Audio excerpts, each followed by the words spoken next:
Hi, I'm Michael Williams, your island chef. Today we're making baked kale chips. You know, for so many years, kale was the lowly garnish on the plate. Not anymore. We've come to realize that kale's probably the most powerful, healthy vegetable there is on the planet. That's a lot of people's opinion, including mine. So the more kale you get into your diet, the better off you are. So here's an awesome way to enjoy kale, you know, because kale is kale. But if you put some work into it and give it some love, kale can be kale, okay?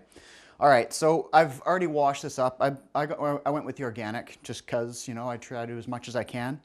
Chopped it up into little pieces and removed the thick veins as much as I can, the ribs, okay? Because those aren't gonna make into nice chips. So that's just gonna go into the mixing bowl. That's our first step. Oh, and there's another one. See, you just wanna pluck those out if you can. It's not paramount, but the more you get out of there, the better. So that's the first part of our kale chips. Kale, imagine that. Next part, I'm gonna make what is, you know, you might have heard of cashew cheese before, okay?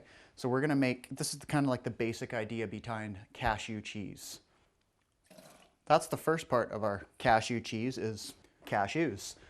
And these cashews were soaked overnight in filtered water.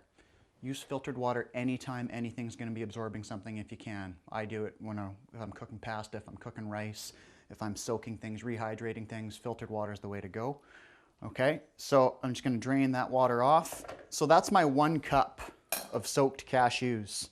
Okay, we're going to season up this cashew cheese with some salt, some pepper, and some paprika, and some garlic. Okay, a couple cloves of garlic there. We're also going to give it about 3 tablespoons of olive oil, okay? So I'm gonna puree that up now, nice and smooth.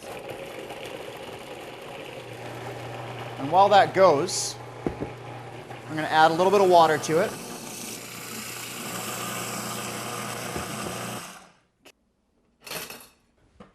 Wipe the edges down. Fire it back on. Okay, now, I mean, I was talking to you about cashew cheese. If we were making cashew cheese, it definitely wouldn't be that liquidy. But you want to get it nice and smooth if you're making it. So that's a whole nother topic. This is just kind of like the same idea. So now we're going to combine our kale and our cashew cheese. Okay, so we got a really nice, spicy, garlicky mixture here that's going to go onto our kale. And it's really liquidy, obviously. But next step is going into the oven at 225, 250 for a couple of hours, which is just going to dehydrate everything, make it nice and smooth. So I'm going to stir this up, make sure that cashew mixture is evenly distributed over my kale. All right, perfect. So that's now ready for the oven. We're going to spread that out single layer on a baking sheet into our oven, 225, 250. And, you know, you're just going to do it by feel. It's going to take a couple of hours because it's kind of like a dehydrating process. If you have a dehydrator, you can do it that way too. That's totally fine. All right, so I've got some done in the oven right now. Let's check them out and see how they are. These are looking awesome. All right, I'm going to give one a try here. Now, I actually made these with almonds. So it doesn't have to be cashew. You can use almonds. I imagine you could probably use peanuts if you want to save some cost. But the flavor on these, it's amazing. You're eating kale, how do you go wrong? Baked kale chips, countrygrocer.com. Check out this recipe, hundreds of others. They're there for you, they're there to be healthy. Thanks for being with us. See you next time.